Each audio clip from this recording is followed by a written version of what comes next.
Palavra da Verdade, com Hernandes Dias Lopes. Abra sua Bíblia comigo, por gentileza. Na carta de Paulo aos Filipenses, capítulo 4. Apenas o verso 4. Filipenses 4:4. Esse texto diz assim: alegrai-vos sempre no Senhor.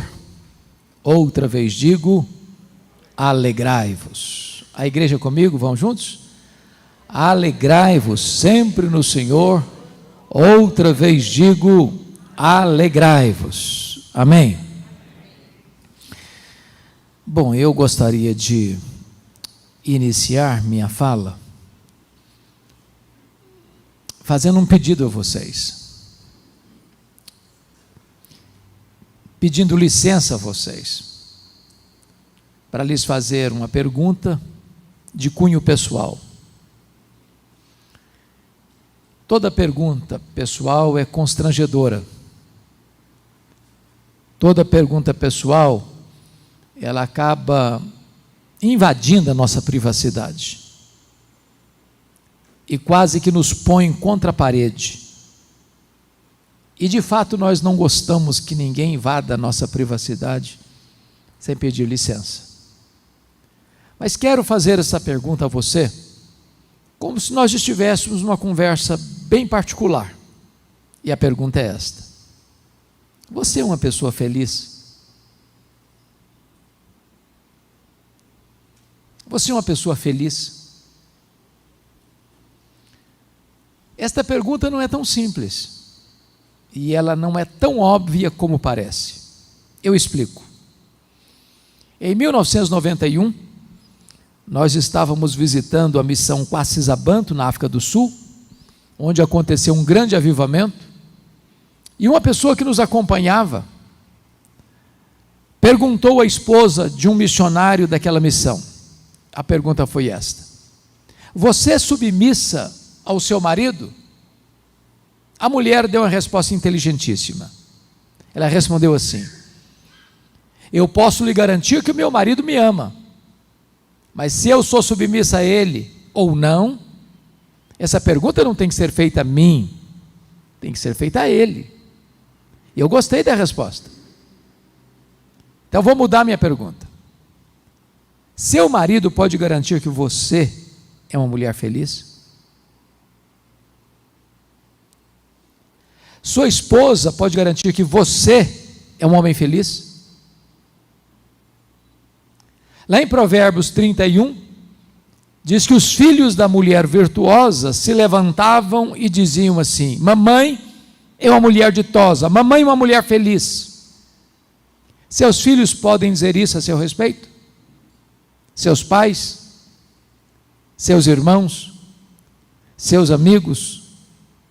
Os membros da sua igreja? Bom, é provável que a essas alturas você já esteja criando alguns mecanismos de defesa aí no seu coração, dizendo assim: o senhor está me fazendo essas perguntas porque o senhor não conhece a minha vida, o senhor não conhece a minha história. Se eu contar a minha história, até pedra chora. Talvez você argumente: mas dá para ser feliz? Num ano de pandemia, tanta luta, tanta dor, tanto sofrimento, tanto luto, tanta lágrima. Quando eu penso nisso, vem à minha mente que Paulo escreveu esse texto não hospedado num hotel 5 estrelas em Roma, mas escreveu esse texto de uma prisão, algemado, acusado pelos seus irmãos, os judeus. E ele diz: alegrai-vos sempre no Senhor. Outra vez digo, alegrai-vos. E ele nos ensina aqui 3 lições muito importantes. Primeira, a alegria não é uma opção, um pedido, uma sugestão. A alegria é uma ordem. A alegria aqui não é substantivo, é verbo, e verbo no imperativo. Em outras palavras, você e eu não temos o direito de sermos uma pessoa triste, porque ser uma pessoa triste é um pecado de desobediência. Há uma ordem expressa de Deus. O evangelho que nos alcançou é boa nova de grande alegria. O reino de Deus que está dentro de nós é alegria no Espírito Santo. O fruto do Espírito é alegria. A ordem de Deus é alegrai-vos. E a alegria do Senhor é a nossa força. Mas Paulo diz assim: alegrai-vos sempre. Então me permita uma pergunta. Você tem problema na sua vida? Ou só eu que tenho na minha? De vez em quando alguém fica doente na sua casa também? Ou só na minha que fica? De vez em quando, ou de vez em sempre, a grana fica curta por lá também? Quando Paulo diz alegrai-vos sempre, o que ele está querendo dizer? Ele está querendo dizer que a alegria do cristão é ultra circunstancial. Não depende de circunstância. Ô gente, estar feliz quando está tudo bem, até o ateu consegue. Por isso que eu não perguntei a você se você está feliz. Eu não fiz essa pergunta. Perguntei se você é feliz. Me permita ilustrar. Todos vocês conhecem a história do Dr. Spafford. Era um advogado, morava na cidade de Chicago, um homem muito rico, e que foi convertido a Cristo pelo ministério de Dwight Lyman Moody. Também é conhecido de todos que, no período em que Moody ainda vivia e pregava por Chicago, aconteceu um grande incêndio na cidade. E Dr. Spafford perdeu boa parte da sua fortuna por causa daquele acidente, daquele incêndio em Chicago. Depois ele enfrenta um golpe dolorosíssimo. Seu filho morreu. Ele tinha 4 filhas e um filho. O menino morre. Para aliviar a dor do luto, ele resolve viajar com a família, com a esposa, com as 4 filhas, dos Estados Unidos para a Europa. E na véspera da viagem, surge um imprevisto e ele não consegue viajar. Ficou, mas embarcou a esposa e as 4 filhas com a promessa de encontrá-las na semana seguinte. Naquela viagem acontece um acidente. Aquele navio naufraga. E a esposa manda um telegrama para ele: salva, porém só. As 4 filhas morreram naquele acidente. Golpeado pela dor, ele vai ao encontro da esposa e pede ao comandante do navio para mostrar para ele o local do acidente, onde as suas filhas foram engolidas pela morte, nas entranhas do mar. E quando o comandante mostrou para ele o local, o Deus que inspira canções de louvor nas noites escuras, colocou no coração dele uma canção, mundialmente conhecida, que nós já cantamos nesta noite. Se paz a mais doce me deres gozar, se dor a mais forte sofrer, ó, seja onde for, tu me fazes saber que feliz com Jesus sempre sou. Sou feliz com Jesus, meu Senhor. Notem que ele não diz que está feliz, ele diz que é feliz. Um pai que sofre o golpe da dor, do luto, não está feliz. Quem enterra os seus entes queridos não está feliz. Quem está numa cama de hospital, enfrentando o drama de respirar, ou talvez um respirador mecânico, não está feliz.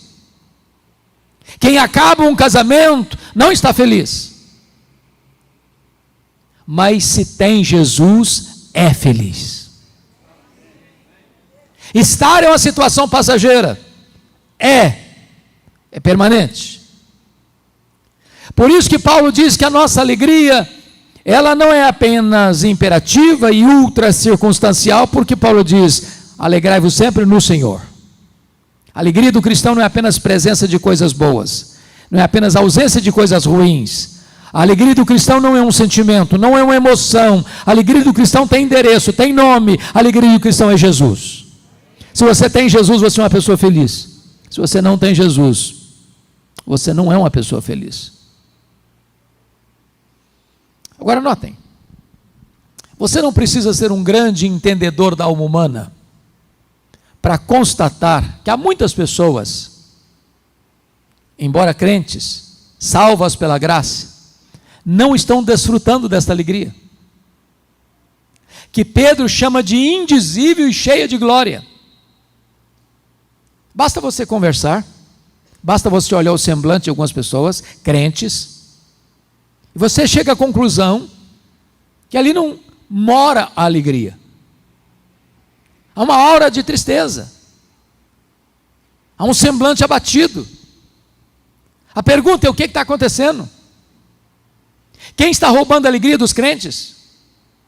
Quem está saqueando a cidadela da nossa alma? E me parece que esta carta da alegria aponta para nós esses ladrões da alegria. Cada capítulo desta carta mostra um ladrão diferente. Então, com a Bíblia aberta comigo em Filipenses, vamos identificar quais são esses ladrões. Abra sua Bíblia comigo na carta aos Filipenses. O primeiro ladrão está aí no capítulo 1, versículo 12. Ele diz: meus irmãos, eu quero cientificar-vos de que as coisas que me aconteceram têm antes contribuído para o progresso do Evangelho. Preste atenção. As coisas que nos acontecem são as circunstâncias da vida. E as circunstâncias da vida são o primeiro ladrão da alegria. Sabem por quê? Porque as circunstâncias acontecem com você e comigo, querendo nós ou não, gostando nós ou não, planejando nós ou não. Elas acontecem ao arrepio da nossa vontade, à revelia do nosso querer. Essas circunstâncias chegam sem aviso prévio e às vezes botam a nossa vida de ponta cabeça. É um acidente trágico, é uma doença crônica, é um divórcio amargo, é um luto doloroso, é um prejuízo financeiro radical, é uma circunstância que você nunca imaginou passar na vida, mas está passando. Circunstâncias.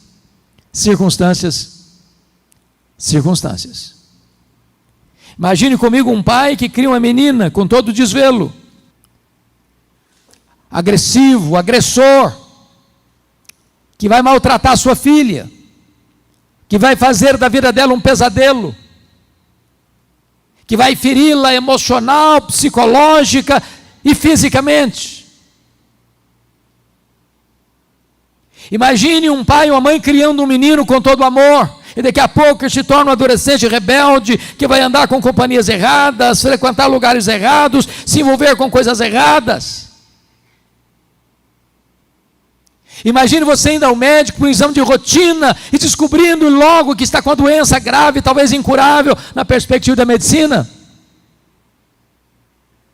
Imagine um casamento de 20 anos, de repente Quando Paulo diz assim: meus irmãos, eu quero que vocês saibam que as coisas que me aconteceram têm contribuído para o progresso do Evangelho, eu preciso perguntar para Paulo: o que você está falando, Paulo? Que coisas são essas? Que circunstâncias são essas? E ele poderia resumir para nós, dizendo o seguinte: olha, eu fui perseguido em Damasco, eu fui rejeitado em Jerusalém, eu fui esquecido em Tarso, eu fui apedrejado em Listra, eu fui escorraçado em Tessalônica, eu fui enxotado de Bereia, eu fui chamado de tagarela em Atenas, eu fui chamado de impostor em Corinto, eu enfrentei feras em Éfeso, eu fui preso em Jerusalém, eu fui acusado em Cesareia, eu enfrentei um naufrágio para Roma, eu fui picado por uma cobra em Malta, eu cheguei em Roma preso e algemado, mas eu quero que vocês saibam que as coisas que me aconteceram têm antes contribuído para o progresso do Evangelho. Esse homem não crê em acaso, esse homem não crê em sorte, esse homem não crê em determinismo cego, esse homem não crê em misticismo, esse homem não crê em olho gordo, esse homem sabe que a mão de Deus dirige o seu destino. Se nós não olharmos, irmãos, as circunstâncias da vida pela ótica da soberania de Deus, as circunstâncias podem roubar nossa alegria. Porque Paulo estava preso em Roma. Ele diz em Filipenses 1, que 3 coisas aconteceram. Primeiro, a igreja foi mais encorajada a pregar. Quando viram Paulo preso, trabalhando mais do que eles que estavam livres, eles se mexeram. Porque Paulo estava preso, diz ele, toda a guarda pretoriana tomou conhecimento das suas cadeias em Cristo. A pergunta é: o que era a guarda pretoriana? Era a guarda de elite do imperador. Eram 16 mil soldados da mais alta patente, gente que trafegava pelos corredores do palácio, que tinha influência política no império. Se Paulo estivesse solto, ele jamais teria alcançado aquela elite de Roma. A providência era carrancuda, mas a face de Deus era sorridente. Paulo ficou 2 anos preso ali, sob a égide do imperador Nero, e portanto devia ter um soldado algemado com ele todo dia, 3 turnos por dia, em rodízio durante 2 anos. O que Paulo fez com eles? Evangelho neles, o cara não podia nem sair porque estava algemado com ele. Depois de 2 anos, toda a guarda pretoriana estava evangelizada. E ao escrever esta carta, no capítulo 4, verso 22, ele diz: os santos vos saúdam, especialmente os da casa de César. Eu chamo isso de conspiração divina. Porque Paulo estava preso, ele não podia visitar as igrejas, como era seu costume e desejo. O que é que ele faz? Começa a escrever cartas. As cartas da primeira prisão: Efésios, Filipenses, Colossenses, Filemon. Se Paulo estivesse solto, talvez nós não teríamos essas joias na nossa Bíblia. Então entenda uma coisa: às vezes parece que a nossa vida está de ponta cabeça, os nossos planos foram frustrados, mas os planos de Deus não podem ser frustrados. Então nestas horas, quem sabe Deus esteja escrevendo o capítulo mais importante da sua história. Olhe para as circunstâncias na perspectiva da soberania de Deus, para que as circunstâncias não roubem a sua alegria. Vamos ao segundo ladrão da alegria, por favor, confira comigo, capítulo 2, versos 3 a 5.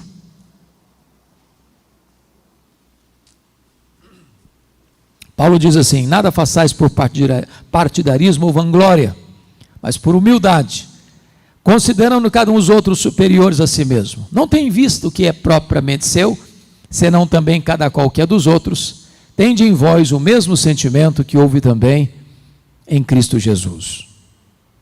O segundo ladrão da alegria são as pessoas. E eu preciso admitir que nós sofremos mais por causa de gente do que por causa de coisas. As pessoas nos fazem chorar mais do que as circunstâncias. Sabem por quê? Porque as pessoas nos decepcionam. E nós decepcionamos as pessoas. Nós não viemos de uma família perfeita.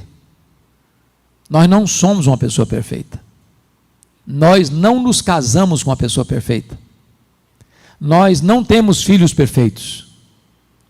Nós não frequentamos uma igreja perfeita. Logo, nós vamos ter queixas uns dos outros. E é por isso que é absolutamente vital que exerçamos perdão.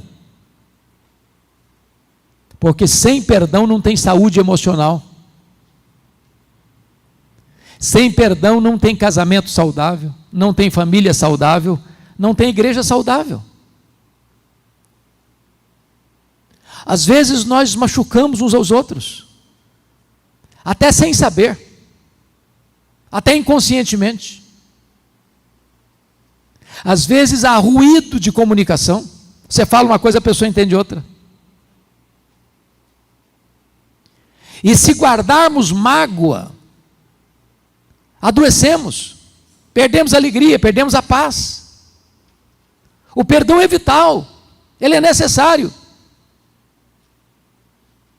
Porque se não houver perdão, nós não podemos orar, nós não podemos adorar, nós não podemos ofertar, Nós não podemos ser perdoados. Aliás, o perdão é uma questão de bom senso. Porque guardar mágoas é a mesma coisa de você tomar um copo de veneno pensando que o outro é quem vai morrer. Guardar mágoas é autofagia, é autodestruição. Quando você guarda mágoa no seu coração, você se torna um escravo daquela pessoa. Ela mantém você num cabresto, numa masmorra emocional. Você se torna prisioneiro. Você vai chegar em casa cansado para tirar uma soneca, a pessoa fica do seu lado e vira seu pesadelo. Você vai chegar em casa com fome e a pessoa se assenta à mesa e tira o seu apetite. Você vai sair de férias com a família, pega carona com você e estraga suas férias. A única maneira de você ser livre é perdoar. Agora, irmãos, o perdão não é fácil, não. Ninguém perdoa porque é bem criado, porque é educado, porque vem de uma família bem estabelecida. Não. Perdão é obra da graça. Se Deus não agir em nós, nosso sentimento é outro. É dar o troco, pagar na mesma moeda. Olho por olho, dente por dente, pé por pé, queimadura por queimadura. Esse é o instinto nosso. Perdão é obra da graça. Alguém diz assim: pastor, o senhor está falando negócio de perdão porque o senhor não conhece a minha história. Se eu contar, o senhor me dá razão. Dá não. Sofri muito. Perdi demais. Fui abusado, injustiçado. Não dá não. Talvez a dor mais aguda que eu já senti na vida, pastor Júnior, foi no meu primeiro ano de ministério. Esse ano eu completei 40 anos. Portanto, há 40 anos praticamente. Eu sou filho caçula. O irmão acima de mim, no dia 1º de agosto de 82, estava começando meu pastorado em Bragança Paulista, que tinha completado 27 anos no dia 1º de agosto. No dia 2 de agosto ele foi assassinado, com 11 golpes de faca, pelo primo primeiro da sua esposa, gente criada conosco. Quando eu recebi a notícia, a dor foi tão avassaladora, que foi como um soco na boca do meu estômago. Eu perdi a voz. Quando Deus restaurou minhas forças, a primeira palavra que Ele botou na minha boca foi esta: eu perdoo o assassino. Eu não tinha outra opção. Ou perdoava, ou adoecia. Ou perdoava, ou minha vida transformar-se-ia no inferno. Ou perdoava, ou teria que abandonar o ministério. Mas eu posso lhes garantir que o perdão é maior que o ódio. O perdão cura, o perdão restaura, o perdão liberta. O perdão é a asepsia da alma, é a alforria da mente, é o grito de independência da alma. Mas eu só fui entender o que é perdão de fato o dia que eu entendi uma parábola que Jesus contou, a parábola do credor incompassivo. Jesus disse que o rei acertava conta com seus súditos e encontra um que lhe devia 10.000 talentos. Não tendo com que pagar, o rei mandou vender seus filhos. O homem se humilhou, pediu misericórdia e o rei lhe perdoou a dívida de 10.000 talentos. Lá na frente, aquele homem perdoado encontra um conservo que lhe devia 100 denários, não tendo com que pagar, pediu misericórdia, e aquele homem disse: eu não tenho misericórdia, não pago o que me deves.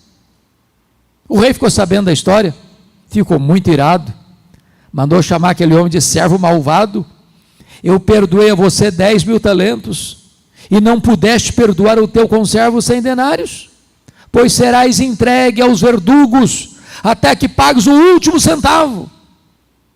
E Jesus termina a parábola assim: assim vosso Pai Celeste vos fará, se do íntimo não perdoardes uns aos outros. A parábola terminou e eu não entendi quase nada. Sabe por que eu não entendi quase nada? Eu não sei quanto vale 10 mil talentos. Eu também não sei quanto vale 100 denários. Não é a minha moeda. Ficou dito pelo não dito. Na verdade, Jesus não contou apenas uma parábola, Jesus contou uma hipérbole, um exagero. Nenhum judeu podia dever 10 mil talentos no primeiro século, nenhum judeu. O que são 10 mil talentos? Um talento são 35 quilos de ouro. 10 mil talentos são 350 mil quilos de ouro. Todos os impostos da nação durante um ano eram 800 talentos. 10 mil talentos eram todos os impostos da nação durante 13 anos. O salário de um trabalhador naquela época era 1 denário por dia. Para um homem ganhando 1 denário por dia, juntar 10 mil talentos, ele teria que trabalhar 150 mil anos. Conclusão, a dívida era o quê? Impagável. Por que Jesus contou essa parábola com essa cifra tão estratosférica? Para mostrar para você e para mim que este é o tamanho da sua, da minha, da nossa dívida com Deus. Ela é impagável, mas Deus nos perdoou completamente e finalmente. Bendito seja Deus. Agora aquele homem perdoado lá na frente diz assim: bom, você me deve 100 denários, eu não perdoo não. Qual a proporção de 10 mil talentos para 100 denários? 10 mil talentos são 600 mil vezes mais do que 100 denários. Quem tinha acabado de receber um perdão 600 mil vezes maior, não está liberando um perdão 600 mil vezes menor. Sabe o que Jesus quer nos ensinar com essa parábola? Você nunca pode dizer: eu não perdoo. Não perdoo de jeito nenhum. Não perdoo. Sabe o que a Bíblia ensina? Que você e eu precisamos perdoar assim como Deus em Cristo nos perdoou. E a Bíblia diz mais, que Deus perdoa os nossos pecados e deles não mais se lembra. Talvez você diga: pois é, pastor, é aí que eu me encrenco. Porque perdoar até que eu perdoo, mas esquecer eu não consigo. Não mesmo? Não consegue? Se você não consegue mesmo esquecer, eu tenho uma boa notícia para lhe dar. Isso significa que você não tem amnésia. Porque quando a Bíblia diz que Deus perdoa e esquece, a Bíblia não está dizendo que Deus tem amnésia. Deus não tem amnésia. Deus não tem perda de memória. Deus é onisciente. Então o que a Bíblia quer dizer que Deus perdoa e esquece? A Bíblia quer dizer que Deus nunca mais cobra de você uma dívida que já perdoou você. Deus nunca mais joga no seu rosto um pecado que já perdoou você. Então vou lhe dar uma definição de perdão. Perdoar é lembrar sem sentir dor. Se você me perguntar se eu me lembro do assassinato do meu irmão, de vez em quando. Mas eu não cobro mais essa dívida. É isso que Deus faz com você. É isso que Deus faz comigo. Então, se você está aqui hoje e tem alguma pendência, você parou de conversar com a pessoa, você corta a volta dela, você é indiferente a ela, você a cortou dos seus relacionamentos, eu encorajo você ainda hoje a resolver essa situação. A igreja de Filipos era uma igreja incrivelmente maravilhosa. Portas para fora, era uma igreja missionária. Ajudou Paulo em Tessalônica, ajudou Paulo em Corinto, ajudou os pobres da Judéia, ajudou Paulo em Roma. A única igreja que se associou com Paulo no que tange a dar e receber. Mas portas para dentro, a igreja era um problema.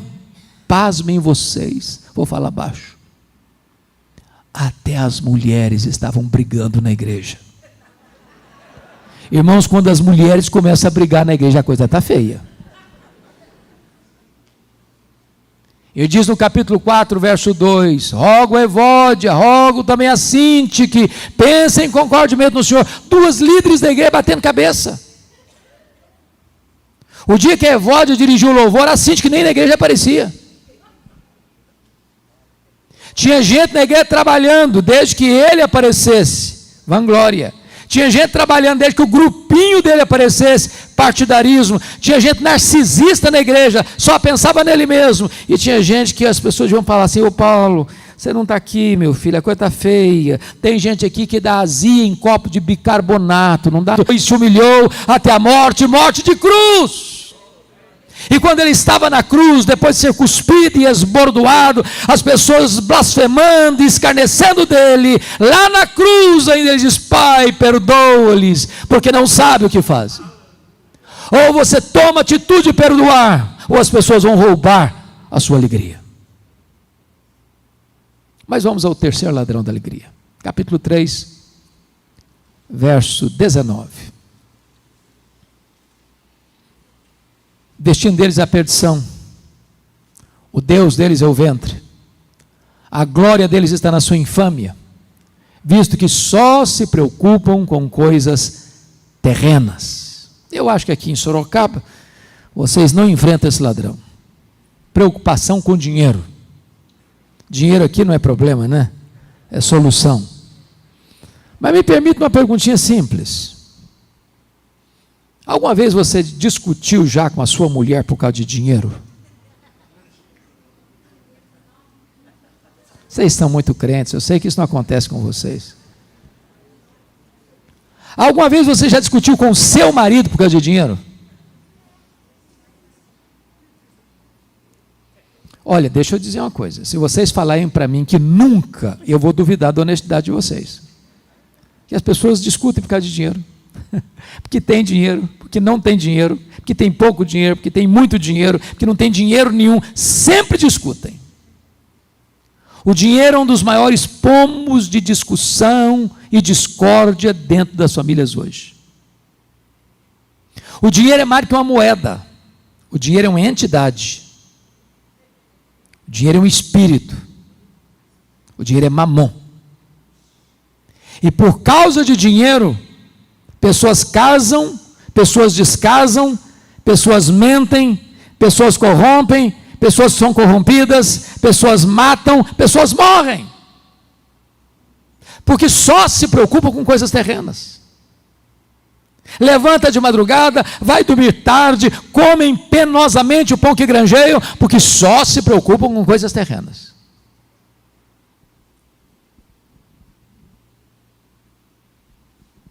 Nós vivemos uma geração materialista, narcisista e consumista.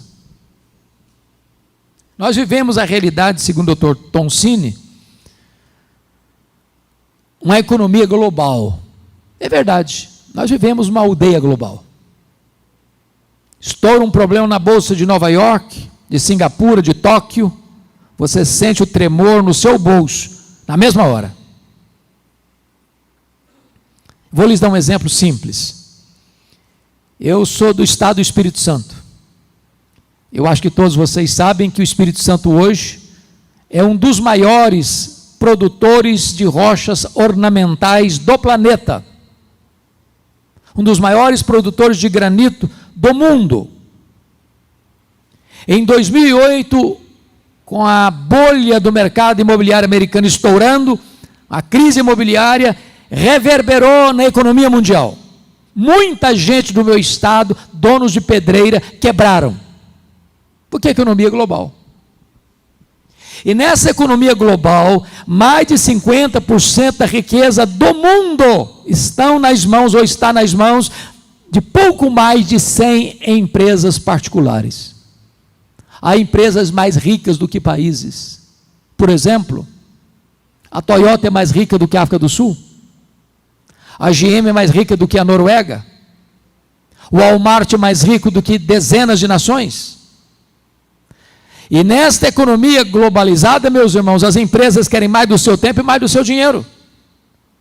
Essa máquina tem que girar, e para essa máquina girar, você tem que consumir mais. E nós entramos de cabeça no consumismo. Lhes darei um exemplo. Na década de 50, alguns já tinham nascido aqui, nós consumíamos 5 vezes menos do que consumimos hoje. Não éramos menos felizes por isso. Eu não sirvo de referência porque eu fui criado na roça, na região rural. Que me lembre, eu só tive um brinquedo comprado em loja, um carrinho de plástico. Mas posso lhes garantir que nunca tive crise existencial por causa disso. Nem meu pai precisou me levar para psicólogo porque eu estava em crise, porque só tive um carrinho de plástico. Hoje, via de regra, quando uma criança nasce, ela já tem mais brinquedo do que consegue brincar a vida inteira. Você dá um brinquedo para uma criança hoje, ela brinca longas 2 horas, encosta no canto, é sucata, e quer outro. Se você não der, ela entra em crise emocional, tem que levar para o psicólogo. Na década de 70, 70% das famílias dependiam apenas de uma renda para se manter. Hoje, mais de 70% das famílias dependem de 2 rendas para manter o mesmo padrão. Em outras palavras, o luxo do ontem tornou-se necessidade do hoje. Eu tenho um amigo que tem 3 mulheres. Obviamente, a esposa e 2 filhas. Por favor, não pensem mal do meu amigo.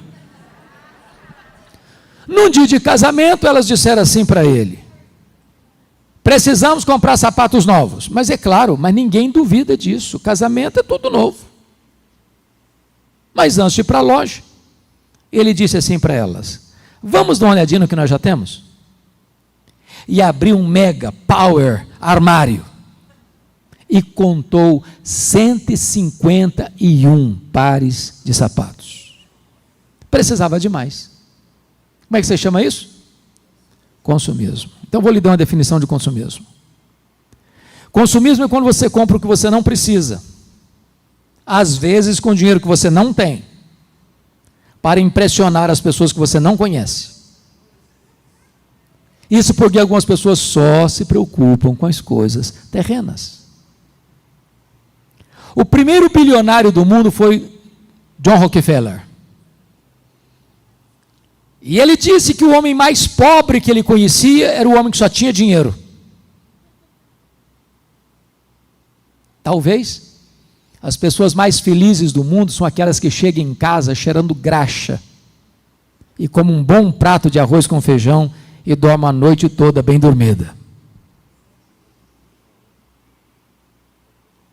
Quando Rockefeller morreu, um curioso foi ao cemitério e deu um jeitinho de encostar no contador que cuidava das finanças, das contas de Rockefeller, para fazer uma pergunta. E ele conseguiu. Chegou e perguntou assim: e aí, cara, me conta aí, quanto é que o doutor John Rockefeller deixou? O contador olhou espantado para ele e disse: você não sabe? Não, me conta. Rapaz, ele deixou tudo, ele não levou nem um centavo. Não tem gaveta em caixão. Não tem caminhão de mudança e enterro. A Bíblia diz que nós não trouxemos nada, nós não vamos levar nada. Por isso a Bíblia diz: tendo o que comer, o que beber e o que vestir, com isso estejamos contentes, porque a piedade com contentamento é grande fonte de lucro, mas o amor do dinheiro é a raiz de todos os males. Há muitas pessoas que pensam que o dinheiro vai dar felicidade. Não dá não. Não dá não. A Bíblia diz que quem ama o dinheiro nunca dele se satisfaz. Salomão foi o homem mais rico da sua geração, e ele disse que ele fez tanta coisa, e ganhou tantas riquezas, e acumulou tanto ouro e tanta prata, e depois que ele acumulou, e acumulou, e acumulou, e acumulou, para ser o homem mais rico da sua geração, ele olhou para o dinheiro e disse: vaidade, bolha de sabão, vácuo. Tem gente que pensa que o dinheiro vai dar segurança, dá não. Nessa pandemia ficou provado isso. Não tem palácio tão forte, não tem apartamento tão alto, onde a seta da morte não chegue lá. Morreu o mais rico, morreu o mais pobre, morreu o empresário, morreu o empregado, morreu o cientista, morreu o analfabeto, do mesmo jeito. Talvez uma das maiores lições nesse período foi que um dos mais ricos banqueiros do mundo morreu de Covid, e a filha disse assim: o que é mais triste e trágico é que o meu pai, sendo dono de um império econômico, morreu por aquilo que é de graça, o ar nos seus pulmões. Agora note, eu não estou falando contra a riqueza, não. A riqueza é uma bênção. Se você tem muito dinheiro e não sabe o que fazer com ele, eu tenho o endereço certo, pode mandar lá para casa, não tem problema nenhum. Dinheiro é uma bênção. O problema não é ter dinheiro, o problema é o dinheiro nos ter. O problema não é possuir dinheiro, o problema é o dinheiro nos possuir. O problema não é ter dinheiro como servo, é ter dinheiro como patrão. O problema não é a riqueza, é amar o dinheiro. Eu posso lhe dizer que o dinheiro não pode fazer você feliz. A única pessoa que pode fazer você feliz é Jesus, é Jesus, é Jesus. Mas vamos ao quarto e último ladrão da alegria, capítulo 4, versos 6 e 7. Confira aí. Não andeis ansiosos de coisa alguma. Em tudo, porém, sejam conhecidas diante de Deus as vossas petições, pela oração e pela súplica, com ações de graças. E a paz de Deus, que excede todo entendimento, guardará o vosso coração e a vossa mente em Cristo Jesus. O quarto ladrão da alegria é a ansiedade. E me permita uma perguntinha de novo. Você conhece alguma pessoa ansiosa? Conhece? Já viu alguma pessoa ansiosa hoje? Tem certeza? Vocês se olharam no espelho antes de vir para cá? Você é daquele tipo de gente que fica roendo as unhas? O problema está vindo lá no Japão, você pensa que está batendo na porta da sua casa? Ô, gente, a ansiedade é o mal deste século. Atinge pessoas de todas as faixas etárias, de todos os estratos sociais e de todos os credos religiosos. Pasmem vocês, até as crianças estão ansiosas hoje. Também puderas. Hollywood fez uma pesquisa e descobriu que as crianças estão ansiosas porque elas gostam de filmes, de brinquedos e de jogos de ação. Se um dia você tiver coragem de assistir tudo que passa de programa infantil na televisão, eu lhes garanto que vocês não terão coragem de dormir com a luz apagada. Eu gosto muito de brincar com as crianças. Um dia eu chego na igreja, tinha uma criança brincando, lá no pátio. Eu cheguei bem de mansinho e falei assim: que vidona, hein, filha? E ela voltou-se brava para mim e disse: o senhor é que pensa. Eu falei: coitadinha, estava estressada. Há poucos dias, pregando em São Paulo, no intervalo de uma palestra para outra, fui tomar um cafezinho e tinha uma menina de uns 10 anos assim, riscando as coisas no papel. E eu falei: e aí, filho, como é que está a vida? Ela falou: estou estressada. Eu falei: como? Eu estou estressada. Eu falei: mas o que é isso? Sabe o que significa a palavra ansiedade no grego? A palavra significa estrangulamento. Apertar o pescoço, tirar o oxigênio. Tem muita gente assim. E Jesus foi categórico em dizer que a ansiedade é inútil.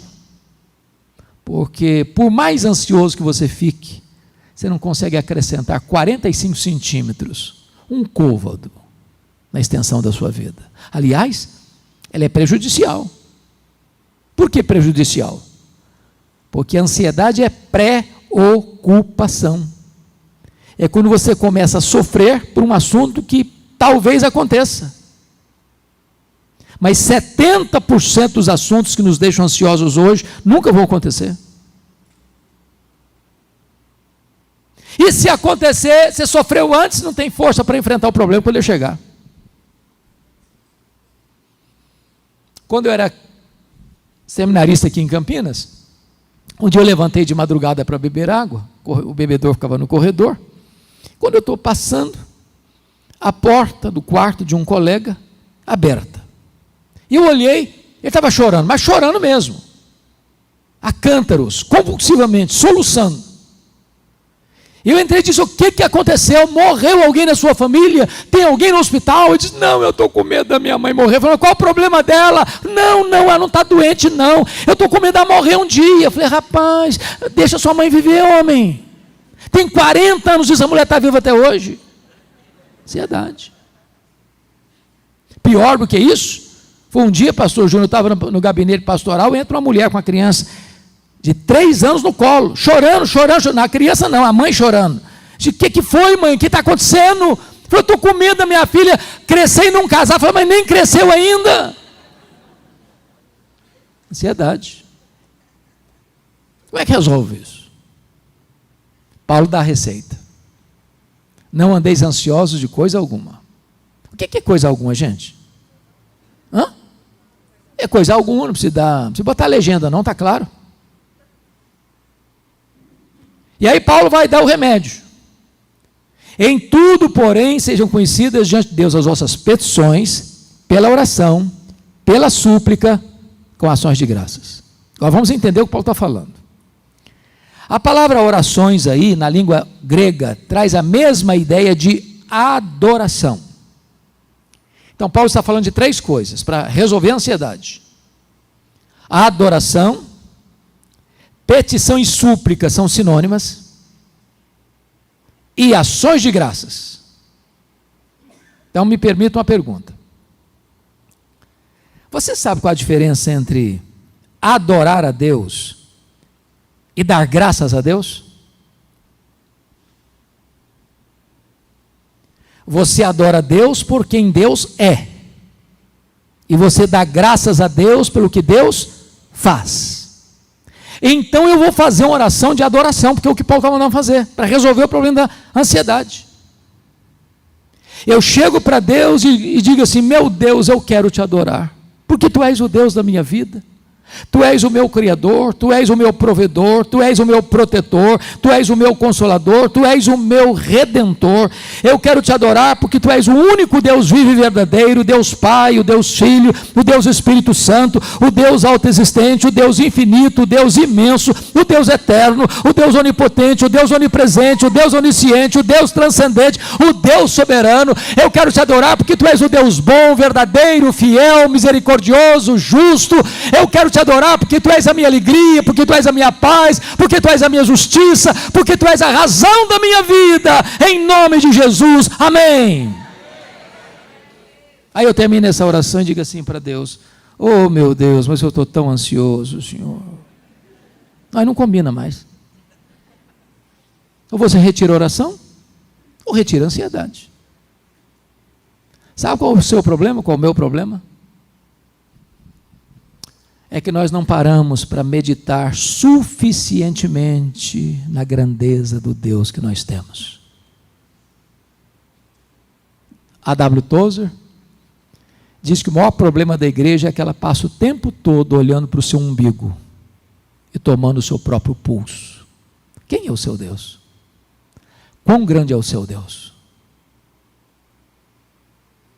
O profeta Isaías diz que o seu Deus é o que mede as águas na concha da sua mão, que pesa o pó das montanhas em balança de precisão, que mede os céus a palmos, que espalha as estrelas no firmamento, e por ser forte em força e grande em poder, quando as chama pelo nome, nem uma só delas vai faltar. É aquele que olha para todas as nações da terra e considera todas elas como um pingo que cai num balde, como um pó numa balança de precisão, como um vácuo, como nada, como menos do que nada. Este é o seu Deus, este é o seu Pai. E está lhe dizendo: não ande ansioso de coisa alguma. O segundo remédio, irmãos, que Paulo nos oferece para a ansiedade é você chegar para Ele com as suas súplicas, com as suas petições, porque Ele é seu Pai, porque Ele ama você, porque Ele se importa com você. Você tem livre acesso a Ele. Eu acabei, pastor Júnior, recentemente, domingo passado, há 15 dias, menos de 15 dias, o comentário de Salmos. E eu estou encantado ainda até agora com esta obra, esse magnífico livro de Salmos. Tem mais salmos de lamento do que salmos de louvor. Deus não fica chateado com você quando você chega para ele e diz: meu Deus, está doendo. Ou quando você chega aflito e diz: Senhor, até quando? Espreme o pus da ferida. Ele sabe quem é você, Ele sabe onde você mora, Ele sabe como está a sua alma, Ele conhece as suas dores, Ele conhece as suas angústias, Ele conhece as suas fraquezas, Ele conhece os seus sonhos, Ele conhece as suas frustrações, Ele sabe o que você está vivendo. Então chega para Ele, põe diante dEle a sua causa, põe aos pés dEle a sua ansiedade. Ele tem cuidado de você, Ele é seu Pai. Se você pedir, Ele vai dar, porque todo que pede recebe, todo que busca encontra, todo que bate, abrir-se-lhe-á. Põe a sua causa nas mãos dele, porque ele é seu Pai, e está lhe dizendo: não ande ansioso de coisa alguma. Mas finalmente, você quer ficar livre mesmo da ansiedade? Paulo diz o seguinte: então você começa a dar graças a Deus. Dá graças a Deus. Eu tenho encontrado crente nesse período de pandemia dizendo: pastor, dá graças como? Perdi meu emprego, fechei minha loja, fechei meu restaurante, minha economia foi lá para o fundo do poço, perdi um parente querido, enterrei um amigo amado. Como dar graças? Talvez você precise parar e pensar um pouquinho, e eu vou lhe fazer algumas perguntas. Fala para mim aí, quanto valem os seus olhos? Quanto vale? Por quanto você venderia seus olhos? Quanto vale você estar enxergando hoje? Quanto vale você estar ouvindo hoje? Quanto vale isso? Quanto vale você ter pernas para andar? Quanto vale isso? Você não está numa cadeira de rodas? Uma cama? Tetraplégico? Quanto vale? Quanto vale você ter braços para trabalhar, para abraçar? Quanto vale? Quanto vale você ter um cérebro que está funcionando, por isso você não está morto? Quanto vale? Quanto vale você ter um coração que bate quase 140 mil vezes por dia, jogando sangue e vida para dentro de você? Quanto vale? Quanto vale você ter 2 pulmões que enchem o seu peito de ar e dá vida a você? Quanto vale isso? Você não está numa máquina respiradora? Quanto vale isso? Quanto vale você ter 2 rins que filtram as impurezas do seu corpo e você não está numa hemodiálise? Quanto vale isso? Quanto vale você ter um estômago que processa o alimento que você ingere e dando vida para a sua vida? Quanto vale isso? Quanto vale você ter uma casa? Quanto vale você ter um teto? Quanto vale você ter uma mesa? Quanto vale você ter uma cama? Quanto vale você ter uma família? Quanto vale você ter amigos? Quanto vale você ter a igreja? Quanto vale você ter Jesus? Quanto vale você ter seu nome escrito no livro da vida? Pare de murmurar, pare de reclamar e comece a dar graças a Deus. E a ansiedade vai embora. E a paz de Deus, que excede todo entendimento, vem guardar a sua mente e o seu coração. Sabe por quê? A ansiedade é um pensamento errado e um sentimento errado. E a palavra guardará no grego é montar guarda, é montar sentinela. Deus arma uma soldadesca ao redor da sua cabeça e do seu coração. Quando a ansiedade quiser entrar, ela não vai conseguir entrar, porque tem uma proteção divina. É por isso que Paulo podia dizer de dentro de uma prisão: alegrai-vos sempre no Senhor. Outra vez digo, alegrai-vos. Um dia eu escutei a seguinte frase numa igreja. Eu era adolescente. E a frase era esta: o projeto de Deus na sua vida é fazer você santo e não fazer você feliz. Aquilo desceu ao quadrado. A primeira parte eu entendi. Sede santos porque eu sou santo. A segunda eu não entendi. E eu fui pesquisar. Sabe o que eu descobri? Talvez quem melhor entendeu isso foram os nossos irmãos puritanos do século 17. Quando eles fizeram a seguinte pergunta: qual é o fim principal do homem? E eles responderam: o fim principal do homem é glorificar a Deus e gozá-lo para sempre. Aí eu tenho que concordar com o pastor batista, John Piper, quando ele diz que o problema nosso não é a busca do prazer, não é a busca da felicidade, nem mesmo é o hedonismo. O nosso problema é contentar-nos com a felicidade pequena demais, limitada demais, terrena demais, quando Deus nos criou e nos salvou para a maior de todas as felicidades, a felicidade de conhecê-lo, de amá-lo, de fruí-lo, de glorificá-lo, de desfrutar da presença dEle agora e para todo sempre. Então eu quero dizer para você nesta noite, que Deus quer que você seja muito feliz, abundantemente feliz, superlativamente feliz, eternamente feliz. Alegrai-vos sempre no Senhor. Outra vez digo, alegrai-vos. Mas eu termino pedindo licença a vocês para lhes fazer uma pergunta. Na verdade, uma pergunta pessoal. Eu sei que vocês não gostam de perguntas pessoais. Aliás, nós não gostamos de perguntas pessoais, porque toda pergunta pessoal invade a nossa privacidade e nos põe contra a parede. E nós não gostamos que ninguém invada a nossa vida sem pedir licença. Mas eu vou lhe fazer esta pergunta como se nós já tivéssemos uma conversa bem particular. E a pergunta é esta: você é uma pessoa feliz? Que Deus nos ajude a dar essa resposta. Amém.